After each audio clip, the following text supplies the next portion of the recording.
The mountain man said, "Let me carry you," after seeing the obese widow, alone with 5 children. The autumn wind of 1823 cut through the Montana Territory like a blade, carrying whispers of the approaching winter. Martha Henderson sat on the muddy trail, her soaked dress clinging to her generous frame, watching the precious water from her overturned bucket seep into the earth. Her shoulders heaved with sobs she could no longer contain. Behind her, 5 small faces peered from behind the trees. Her children, too afraid to approach, too young to help. She had been a widow for 8 months now. 8 months since fever took Jacob, her husband, leaving her alone with Sarah, 10 years old, Samuel, 8, the twins Mary and Michael, 5, and little Emma, barely 3. The townspeople of Timber Ridge had been kind at first, bringing casseroles and firewood, offering prayers and sympathies. But kindness had its limits when everyone struggled to survive in this unforgiving wilderness. Martha pressed her palms against the cold ground, trying to summon the strength to stand. Her knees ached from the fall, and her heart ached even more. How many more trips could she make? How many more days could she pretend to be strong for her children when she felt like breaking apart? "Mama fell," little Emma's voice cut through the wind. "Hush, Emma," Sarah whispered, pulling her sister close. "Mama's just resting." But Martha wasn't resting. She was drowning in despair, right there on dry land. The sound of hooves made her look up. Through tear-blurred eyes, she saw a massive figure on horseback approaching from the tree line. Thomas Bridger was a legend in these parts, a mountain man who lived somewhere deep in the wilderness, appearing in town only when necessity demanded. He was broad-shouldered and weathered, with a thick beard and eyes that seemed to have witnessed both the beauty and brutality of frontier life. Thomas had been riding into Timber Ridge to trade pelts when he spotted the scene. He'd seen plenty of hardship in his 42 years, but something about this woman, collapsed on the trail with 5 frightened children watching, struck a chord deep in his chest, in a place he thought had turned to stone years ago. He dismounted slowly, approaching as one might approach a wounded animal. Martha tried to stand, embarrassed to be seen in such a state, but her legs wouldn't cooperate. "Ma'am," Thomas said, his voice rough from disuse. He knelt beside her and she noticed his hands, large, scarred, but surprisingly gentle as he righted the bucket. "Let me carry you." Martha's eyes widened. I'm too heavy. I can walk. I just need—" "No shame in needing help," Thomas interrupted. Before she could protest further, he lifted her as easily as if she weighed nothing at all. Martha gasped, instinctively wrapping her arms around his neck. No one had carried her since she was a child herself. "Children," Thomas called to the 5 small figures. "Follow close. Stay on the path." The journey back to the Henderson homestead took 20 minutes. Thomas didn't speak, didn't grunt with effort, didn't set Martha down even once. The children trailed behind like ducklings, Sarah holding Emma's hand while the boys tried to match the mountain man's long strides. When they reached the cabin, if it could be called that, Thomas finally set Martha down gently on the sagging porch. He surveyed the property with a critical eye. The roof had 3 visible holes, the door hung askew on leather hinges, and the small vegetable patch had long since been overtaken by weeds. "When did you last eat?" Thomas asked, turning to Martha. She looked away, heat rising to her cheeks despite the cold. "We had some cornmeal this morning." "Before that?" Silence. Thomas nodded, understanding more than she'd said. "I'll be back." You don't have to," Martha began, but he was already gone, disappearing into the forest with purposeful strides. Sarah tugged at her mother's sleeve. "Mama, who was that?" "Thomas Bridger," Martha replied, watching the trees where he'd vanished. "A good man, I think." "Is he going to help us?" Samuel asked, his young face lined with worry beyond his years. "I don't know, sweetheart. Come, let's get inside and warm up." Inside the cabin, Martha tried to distract the children from their hunger by having them recite their letters. Emma fell asleep on the thin mattress they all shared, while the twins played with carved wooden animals their father had made. Martha watched them, feeling the familiar ache of inadequacy. Jacob would have known what to do. Jacob had been strong, capable, a provider. What was she? A burden. A woman too large to be graceful, too poor to be proud, too exhausted to see a way forward. 2 hours later, the door creaked open. Thomas stood there with a dressed rabbit, wild onions, and a small sack of potatoes. He didn't ask permission, just walked to the stone fireplace and began building a fire with practiced efficiency. The children watched in fascinated silence as this stranger moved through their home, transforming their meager hearth into something warm and welcoming. Soon, the cabin filled with the aroma of rabbit stew, rich and savory. "Mama, it smells like heaven," Mary whispered. When the stew was ready, Thomas ladled it into the family's mismatched bowls. Martha noticed he took only a small portion for himself, ensuring the children had plenty. They ate ravenously, and Martha felt tears streaming down her face as she watched her babies finally eat their fill. "Thank you," she managed to say. "I don't know how to repay." "No need," Thomas said simply. He stood, preparing to leave. "Will you come back?" The words escaped Martha's lips before she could stop them. Thomas paused at the door, looking back at the 5 children with full bellies and the woman with desperate hope in her eyes. Something shifted in his expression, a crack in the stone. "I'll check on the roof tomorrow," he said, and then he was gone into the gathering dusk. Thomas Bridger did return the next day, and the day after that. At first, he came with practical purposes, repairing the roof, chopping enough wood to last through winter, showing Samuel how to set snares for rabbits. He worked in near silence, speaking only when necessary, but his presence filled the cabin with a sense of security Martha hadn't felt since Jacob's death. The townspeople noticed, of course. In a settlement as small as Timber Ridge, nothing went unobserved. "That mountain man's been spending an awful lot of time at the Henderson place," Mrs. Abernathy remarked to anyone who would listen at the general store. "Mark my words, he's after a wife and a ready-made family. Probably hasn't seen a woman in years." "Can you blame him?" Mr. Cooper replied with a knowing look. "Martha needs a man, and those children need a father." "She's not exactly a prize catch," Mrs. Abernathy sniffed. "Poor as a church mouse and big as a—" "Careful, Agatha," the storekeeper warned. "Martha's had enough hardship without your tongue adding to it." But the gossip spread, as gossip does. Within a week, everyone in Timber Ridge had an opinion about Thomas Bridger's intentions toward the widow Henderson and her children. Martha heard the whispers when she finally made it to town for supplies, using the few coins Thomas had quietly left on her table. She kept her head down, her cheeks burning with shame. She knew what people thought, that she was using her children to trap a man, that Thomas was either desperate or foolish. What they didn't understand was that Martha felt increasingly uncomfortable with the arrangement herself. Thomas gave and gave, but she had nothing to offer in return. She wasn't a good cook.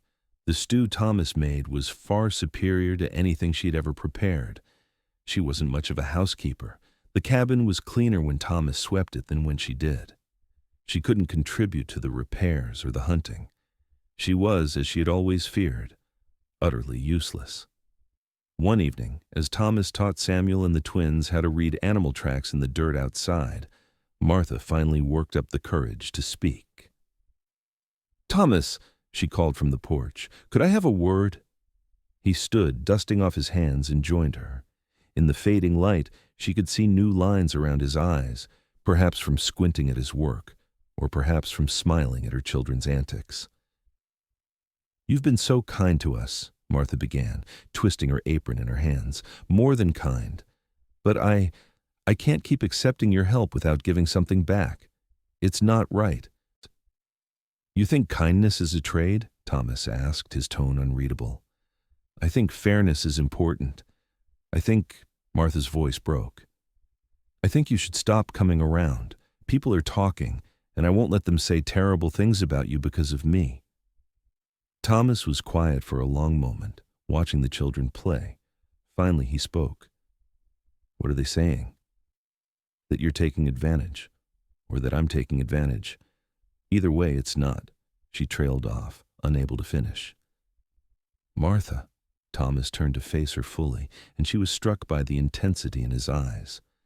I'm going to tell you something I've never told another soul in this town. He sat down on the porch step, and after a moment, Martha joined him, the wood creaking under her weight. I had a family once, Thomas began, his voice low and rough. A wife named Caroline. 3 children, 2 boys and a girl. We lived in Ohio, had a farm, a good life. Then the fever came in the winter of 1815. It swept through like wildfire. He paused, his jaw working. I was away, checking my trap lines. By the time I got back, my boys were already gone. Caroline and little Lily were burning up with fever. Martha's hand went to her mouth. Oh, Thomas. I tried everything. Cold compresses, every remedy the doctor suggested, prayer. But they were too far gone. Caroline died first. Lily. His voice cracked. Lily died in my arms, asking why I couldn't make her better. She was 6 years old. Tears streamed down Martha's face. I'm so sorry. I couldn't carry them, Thomas continued, staring at his hands as if seeing them covered in failure.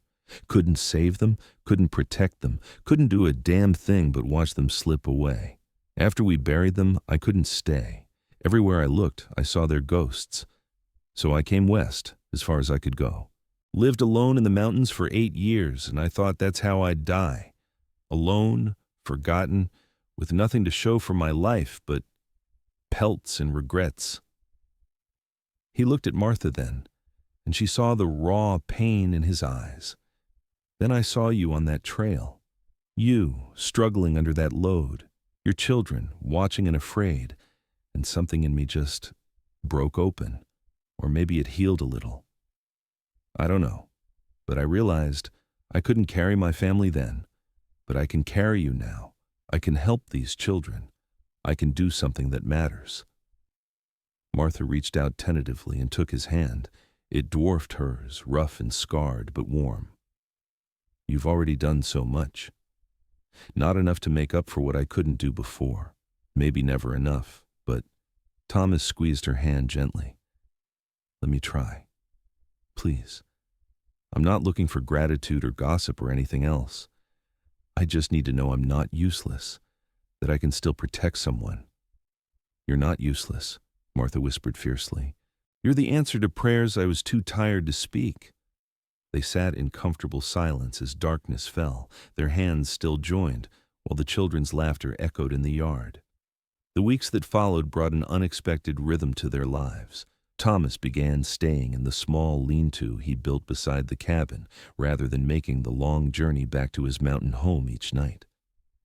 Martha found herself waking earlier, making coffee for both of them before the children stirred. They would sit in companionable silence, watching the dawn break over the mountains. Thomas proved to be a patient teacher. He showed Samuel how to track deer, taught Sarah to identify edible plants, and even helped the twins with their numbers using stones and sticks. Emma followed him everywhere, her tiny hand often clutching his trouser leg, calling him Mr. Thomas in her sweet baby voice. But Martha noticed something troubling. Sometimes, in the middle of teaching the children or repairing a fence, Thomas would freeze, his eyes distant and haunted. Once, when Emma laughed a certain way, Martha saw him flinch as if struck. The past, it seemed, had not released its grip entirely. Meanwhile, trouble was brewing in Timber Ridge.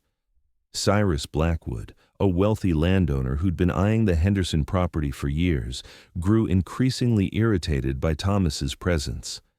The land Martha owned, inherited from her late husband, bordered a creek that Blackwood needed for his expanding cattle operation. That mountain savage is making things difficult, Blackwood complained to his foreman, Luther Pike. I had Henderson's widow right where I wanted her, desperate enough to sell for pennies. Now she's got protection. Pike, A cruel man with a reputation for solving problems through intimidation grinned. Want me to have a word with Bridger? Remind him this ain't his concern? Do what you need to do. Just make sure the widow knows she's not welcome here much longer. One way or another, I'll have that land. The first sign of trouble came on a Tuesday morning. Martha discovered someone had knocked over her newly repaired chicken coop, scattering her few precious hens. Then, the garden fence was mysteriously broken. Small acts of sabotage that could be dismissed as accidents, except Martha knew better. She didn't tell Thomas at first, not wanting to burden him further. But when she found a dead rabbit hanging from her door with a note reading, "Leave while you can," she knew she had no choice. Thomas's face darkened as he read the note. "Blackwood," he said simply. "How did you know?" "Been hearing things in town. He wants your land." Thomas crumpled the note. "I'll handle this."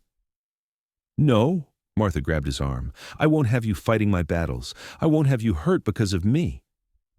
Thomas looked down at her hand on his arm, then back to her face. Something shifted in his expression, a softness she'd never seen before. "Martha, don't you understand? Your battles are my battles now. Your children are—" He paused, struggling with the words. "They've become my children too, in my heart. I can't walk away from that." Martha felt her breath catch. "Thomas, Papa Bridger," Emma's voice called from inside the cabin. Both adults froze. Papa Bridger.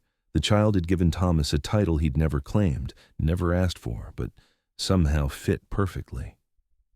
Thomas's eyes glistened with unexpected tears. She's been calling you that for a week," Martha admitted softly. "They all have when you're not around. I didn't know if I should correct them." "Don't!"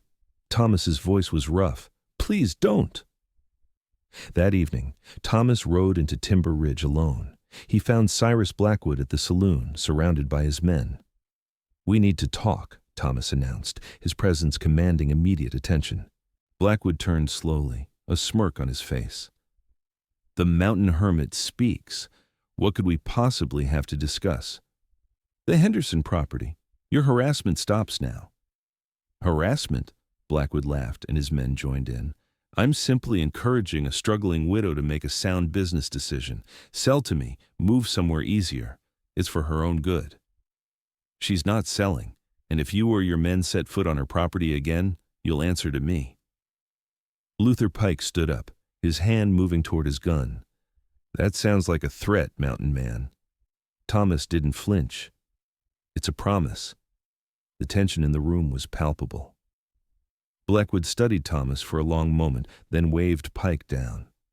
"No need for violence. Yet." He leaned forward. "But let me be clear, Bridger. That land will be mine.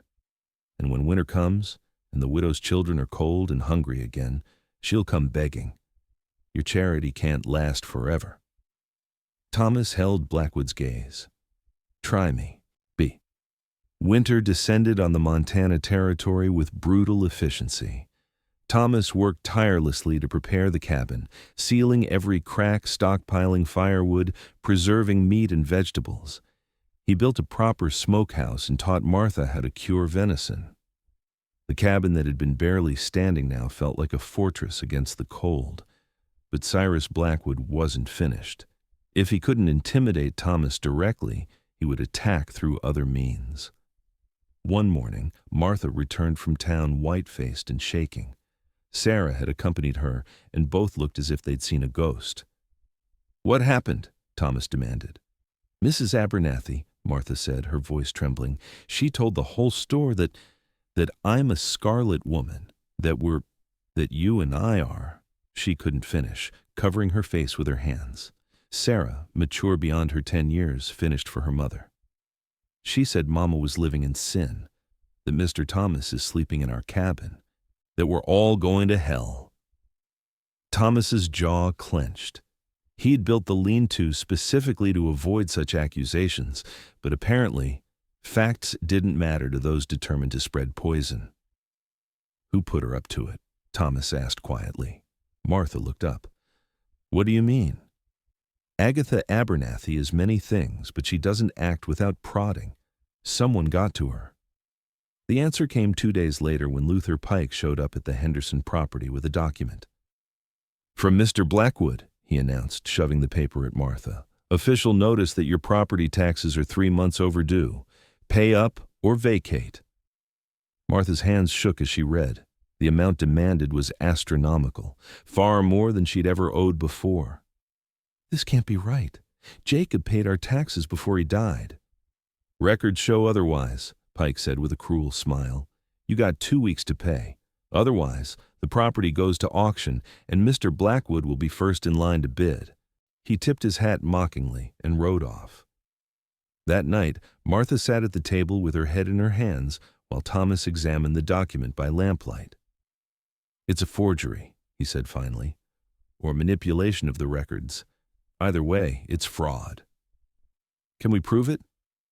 "Maybe, but not in 2 weeks." Thomas set down the paper. "How much money do you have?" 43 cents. The silence was heavy. Even if they sold everything the family owned, they couldn't raise half the amount demanded. "I have some gold," Thomas said slowly. "From years of trapping. It's buried near my old camp. It might be enough." "No," Martha stood abruptly. "I won't take your life savings. You've given enough." "It's just money, Martha.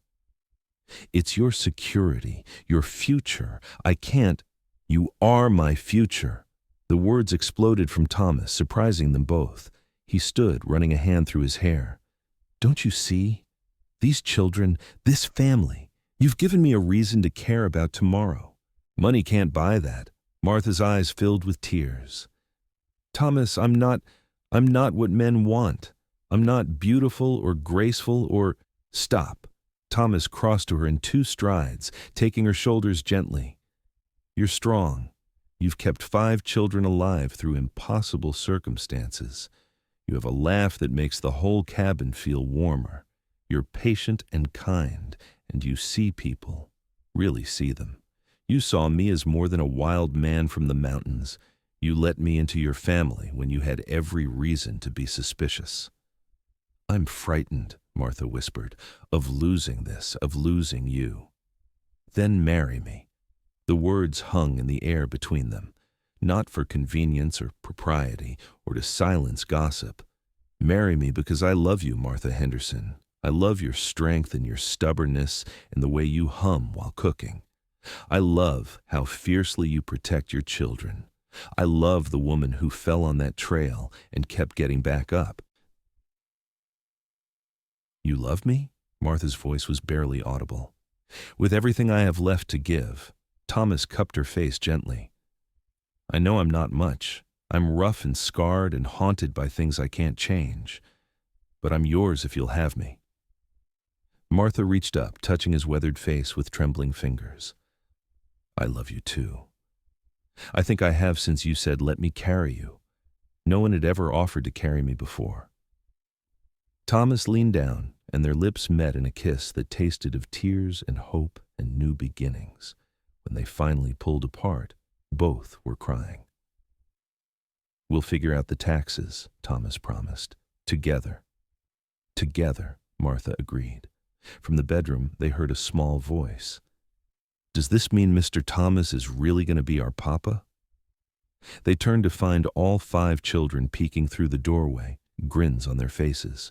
Thomas laughed, a sound Martha had never heard from him before, rich and warm. "If you'll have me." The children rushed forward, wrapping around Thomas and Martha in a tangle of arms and excited voices. Emma climbed up Thomas's leg until he lifted her, while Samuel and the twins peppered him with questions about what to call him and whether he'd teach them to shoot. Sarah, the eldest, simply hugged Martha tight. "Papa would be happy," she whispered. "He'd want you to be loved." The next morning, Thomas rode out before dawn. He returned 3 days later with a leather pouch heavy with gold coins, his entire savings from 8 years of trapping. But when he went to pay Blackwood's demanded taxes at the land office, he discovered another obstacle. "Can't accept payment," the clerk said nervously, not meeting Thomas's eyes. "Why not?" Mr. Blackwood filed a claim that the land was obtained fraudulently. Says Jacob Henderson never had clear title. The whole property is under dispute now. Thomas leaned across the counter. On whose authority? The judge is reviewing the case. Until he decides, no transactions can occur. And let me guess, the judge is in Blackwood's pocket? The clerk's silence was answer enough. Thomas left the land office and went straight to the saloon where Blackwood held court. This time, he brought his rifle. "We're done playing games," Thomas announced, the weapon held loosely but ready. "You want the land? You'll have to kill me for it." Blackwood smiled coldly. "That can be arranged, Bridger. But I'm a civilized man. Let's make a wager instead." "I'm listening." "Winter solstice is in 5 days. There's a shooting competition. Biggest prize purse we've ever offered. $500. You win, I'll drop my claim on the Henderson property and pay her back taxes myself. You lose, you leave town and never come back." "And Martha?" "We'll have to face facts that she can't keep that property without a man to protect it. Maybe then she'll be reasonable about selling." Thomas considered. It was a trap, he could feel it. But what choice did he have? "I'll need your word in writing, witnessed by the town council." "Done." Blackwood extended his hand. Thomas didn't take it. When Thomas returned to the cabin and explained the situation, Martha was horrified. "It's a trick. He'll cheat or sabotage you somehow." "Probably," Thomas agreed, "but it's our best chance." "What if you lose? What if you have to leave?" Thomas pulled her close. "I won't lose." But Martha heard the uncertainty beneath his confidence.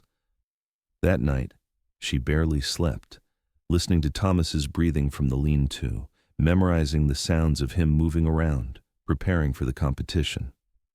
The day of the winter solstice arrived clear and bitterly cold. The entire town gathered for the shooting competition. It was the biggest event Timber Ridge had seen in years. Blackwood had made sure word spread, attracting competitors from neighboring settlements. Martha stood with the children, wrapped in the thick wool shawls Thomas had bought for them. Her stomach churned with anxiety as she watched Thomas check his rifle, his movements practiced and calm. The competition began with simple target shooting. Thomas proved himself a natural marksman, hitting the center of targets that made other competitors curse. But so did Luther Pike, Blackwood's foreman. "Interesting," Blackwood remarked loudly enough for Martha to hear. "Seems Bridger isn't the only expert shot around here." The rounds progressed, distance shooting, moving targets, speed loads. Thomas and Pike remained neck and neck, with Pike occasionally pulling ahead by fractions. During a break, Sarah tugged Martha's sleeve. "Mama, something's wrong with Mr. Thomas's rifle." "What do you mean?" "The sight. It looks different than this morning when he was practicing." Martha's heart sank. She pushed through the crowd to Thomas, whispering Sarah's observation. Thomas examined his rifle carefully, then his face hardened. "Someone filed down the sight, just slightly, enough to throw off my aim at distance. We have to tell someone, and sound like sore losers making excuses?" Thomas shook his head. "I'll have to adjust." The final round was announced, 3 shots at 300 yards in high wind. Pike went first, landing 2 shots in the center ring and 1 just outside. The crowd cheered. Thomas stepped up, feeling the weight of everything balanced on this moment. Martha's face, the children's futures, his own redemption, all riding on 3 bullets. He closed his eyes, feeling the wind, adjusting for the damaged sight through instinct rather than precision. The first shot cracked through the air. "Dead center!" the judge called. Martha's hand flew to her mouth. Thomas loaded again, breathing slowly, letting muscle memory guide him. The second shot. "Dead center!" The crowd's murmur grew louder. Even Blackwood looked concerned. Thomas loaded his final round, aware that this shot had to be perfect. He thought of Caroline and his lost children, of the years of isolation and grief. Then he thought of Martha's strength, of Emma's laughter, of Sarah's wisdom, of the boy's eager questions. He thought of the family waiting for him, the rifle kicked against his shoulder. For a moment, silence. Then the judge's voice, tinged with disbelief, Dead center. Thomas Bridger wins. The crowd erupted. Martha ran to Thomas, followed by the children, all of them crying and laughing simultaneously. Thomas caught Martha in his arms, spinning her around despite her protests about her weight. Blackwood's face was purple with rage, but witnesses held him to his word. By sundown, the documents were signed, the taxes paid, and the Henderson property secured in Martha's name, with Thomas Bridger listed as her husband-to-be. They married on Christmas Day, 1823, in the small church where Martha had mourned Jacob months before. This time, she entered dressed in a simple but beautiful dress that Thomas had commissioned from the town seamstress, made from blue wool that matched her eyes. The children stood as witnesses, Sarah and Samuel on Martha's side, the twins and Emma on Thomas's. When the preacher asked if anyone objected to the union, little Emma piped up, "I object to waiting any longer. I want cake." The congregation laughed, and even stern Preacher Williams cracked a smile. Thomas's vows were simple but profound. "I promise to carry you when you fall, to stand beside you when you rise, and to love these children as my own until my last breath." Martha's voice shook as she replied, "I promise to see you as you are, not the man you were, not the man you might have been, but the man you are today. Kind, strong, and worthy of love.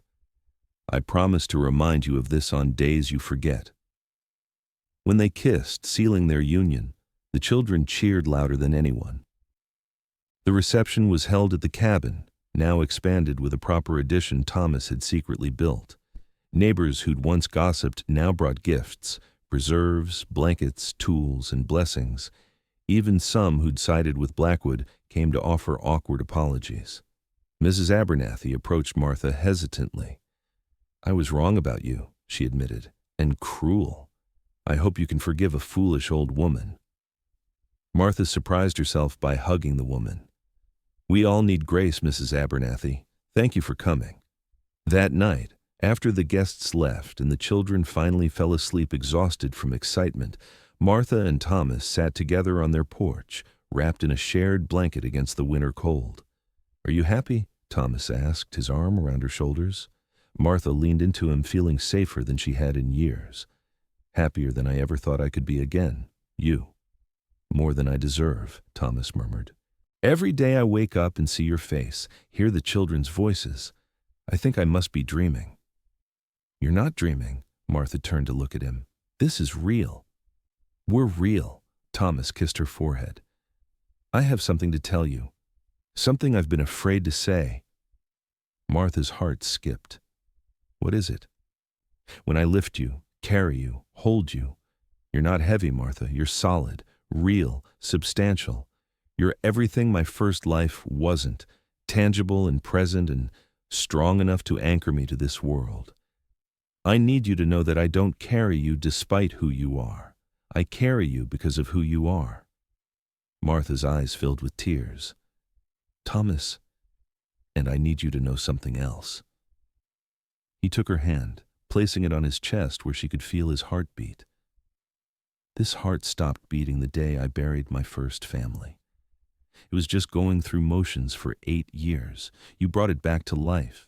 You and these children, you're not replacing what I lost.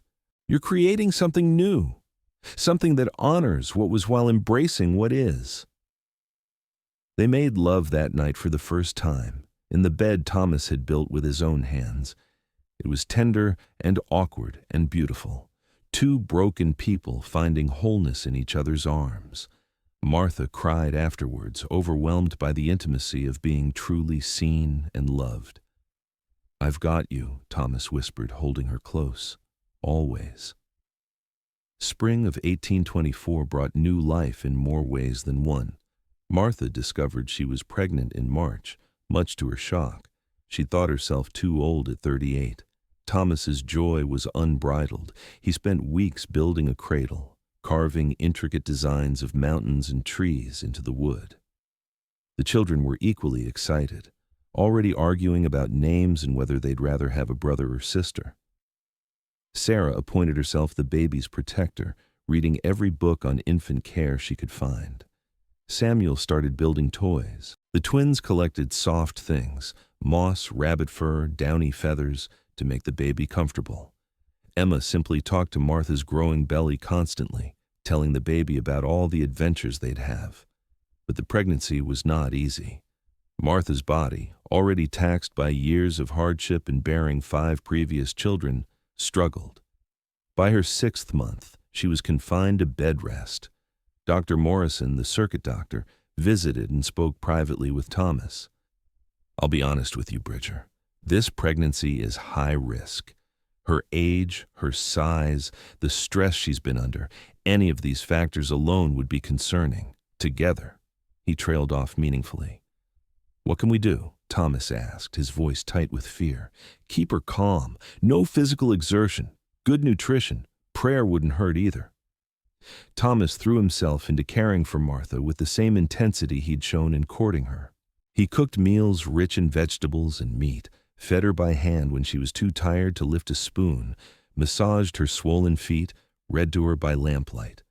The children helped however they could, transforming their rambunctious household into a quiet haven. Late one night in September, Martha woke to contractions. Thomas sent Samuel racing to fetch Dr. Morrison while he boiled water and gathered clean linens with shaking hands. "I'm frightened," Martha admitted, as another contraction seized her. Thomas gripped her hand. "I'm here. I'm not going anywhere." The labor was long and brutal, 18 hours of Martha's body fighting itself. Dr. Morrison looked increasingly worried as dawn broke and then gave way to afternoon. Thomas never left Martha's side, whispering encouragement, wiping her brow, letting her squeeze his hand until he thought bones might break.